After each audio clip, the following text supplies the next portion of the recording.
Hello and welcome to Oweleketv News. I am Antonia Nwokolo. The news headlines. SULE LAMIDO slams WIKE, wants him to avoid exacting undue control over PDP. EFCC to question former Governor Yahaya Bello after end of tenure. On the foreign scene, Burkina Faso, Mali and Niger announced withdrawal from ECOWAS. And in sports, LOOKMAN inspires Nigeria's Super Eagles to victory against Cameroon.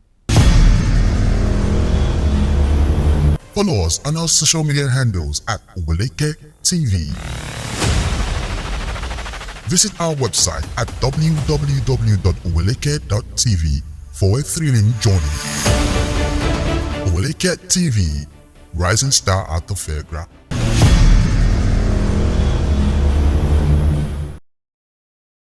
Welcome back. Now the news in details. The Nigerian police force has confirmed the arrest of Bello Mohammed, a suspected bandit, in connection with the kidnapping and murder of Nabiya Al-Qadriya, a 400-level student of biological science at Ahmadu Bello University. Nabiya and her father were abducted on January 2nd, and despite the release of her father, she was killed 2 weeks later when the family failed to raise the ransom. Bello Mohammed, who is 28 years old, an indigene of Zamfara State, was arrested in Kaduna State on January 20th.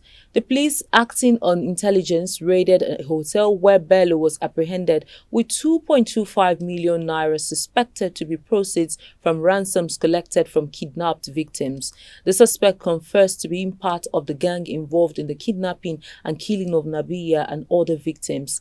The police spokesperson, Olumuyiwa Adejobi, commended the Divisional Police Officer of Tafab Division, SP Idris Ibrahim, for his commitment and professionalism.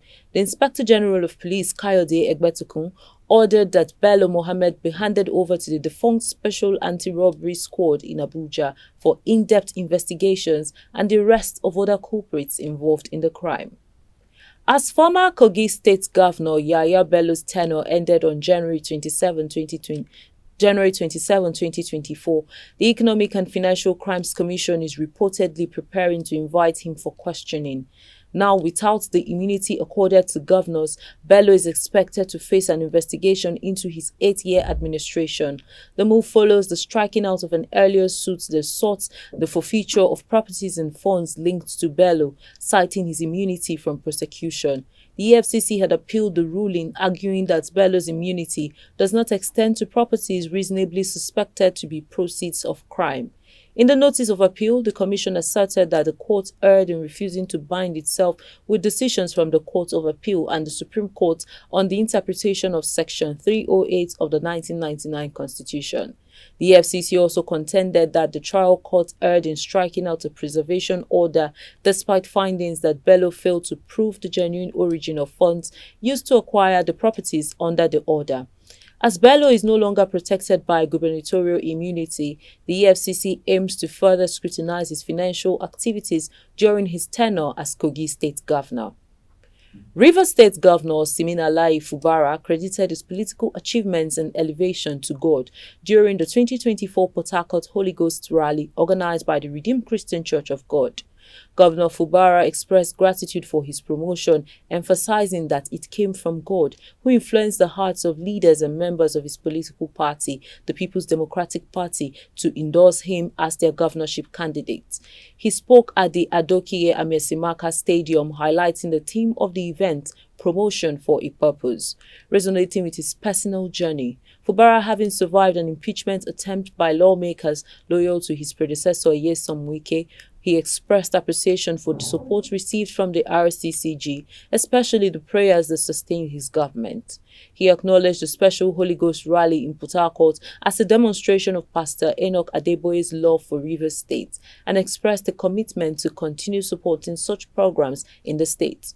Pastor Bellamina Obonge, the Intercontinental Youth Pastor of RCCG, also recognized the state government's immense support for the rally, coinciding with the governor's birthday. Let's go on a short break. We will be right back. Follow us on our social media handles at Oweleketv. Visit our website at www.oweleketv for a thrilling journey. Oweleketv, rising star at the fairground.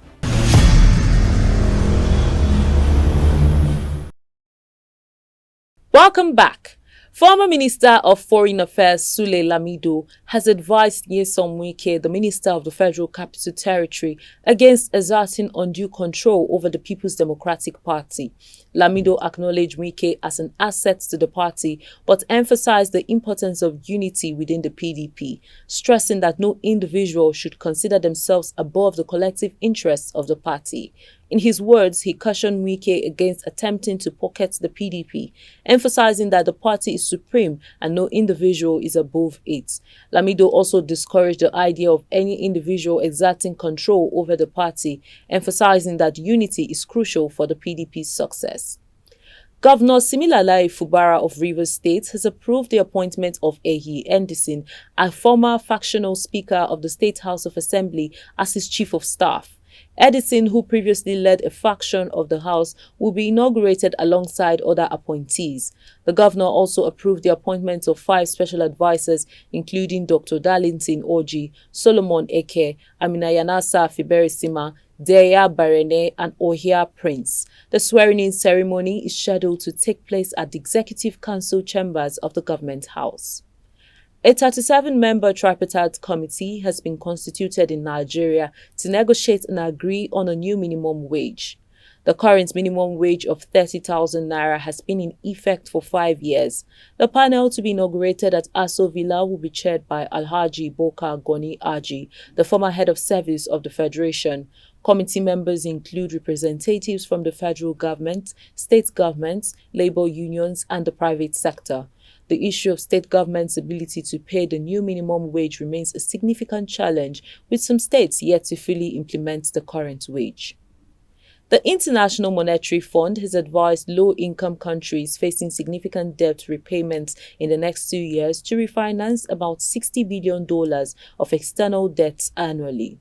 The IMF highlighted that competing demands for financing, including from advanced and emerging market economies dealing with climate change, increase the risk of a liquidity crunch and a potential debt crisis. While there have been no notable requests from comprehensive debt relief in recent times, high debt servicing costs remains a growing challenge for low-income countries, straining budgets and hindering investments in essential services. Up next are stories on the foreign scene after the break. Follow us on our social media handles at Oweleketv. Visit our website at www.oweleke.tv for a thrilling journey. Oweleketv, rising star at the fairground.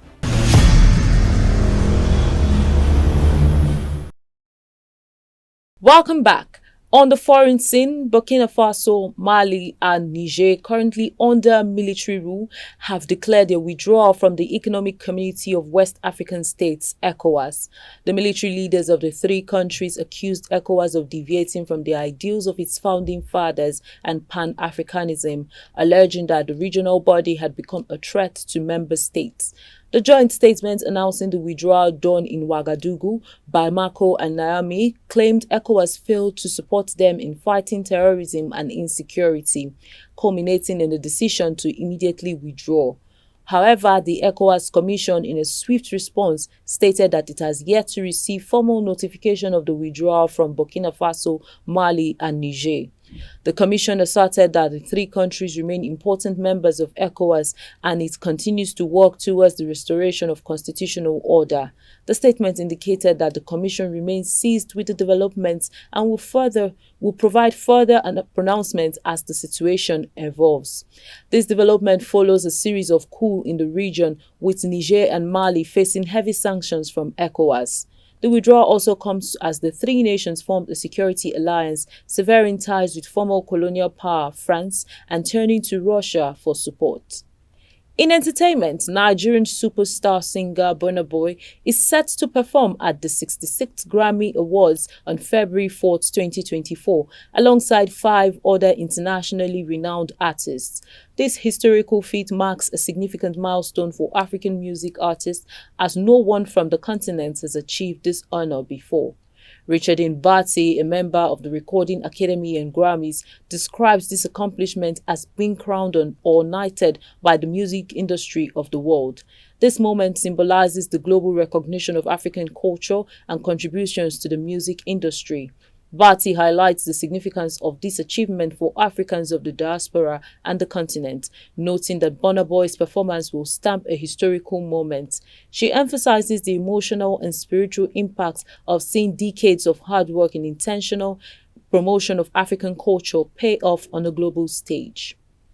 And in sports, Ademola Lookman scored twice as Nigeria Super Eagles beat Cameroon to secure a spot in the quarterfinals of AFCON 2023. Victor Osimhen led the pressing and bullying of Cameroon's defense, leading to Lookman's first goal in the 36th minute. Despite a VAR disallowed goal from Shemi Ajayi, Nigeria held on to win a final score of 2-0. They will now face Angola in the quarterfinals on Friday. And just before we go, here's a recap of the headlines. SULE LAMIDO slams WIKE, warns him to avoid exerting undue control over PDP. EFCC to question former Governor Yahaya Bello after end of tenure. On the foreign scene, Burkina Faso, Mali and Niger announced withdrawal from ECOWAS. And in sports, Lookman inspires Nigeria's Super Eagles to victory against Cameroon. And that's the package on our news bulletin. Kindly follow us on all our social media platforms at Oweleketv. Our website is www.oweleke.tv. I am Antonia Nwokolo. Thank you for watching.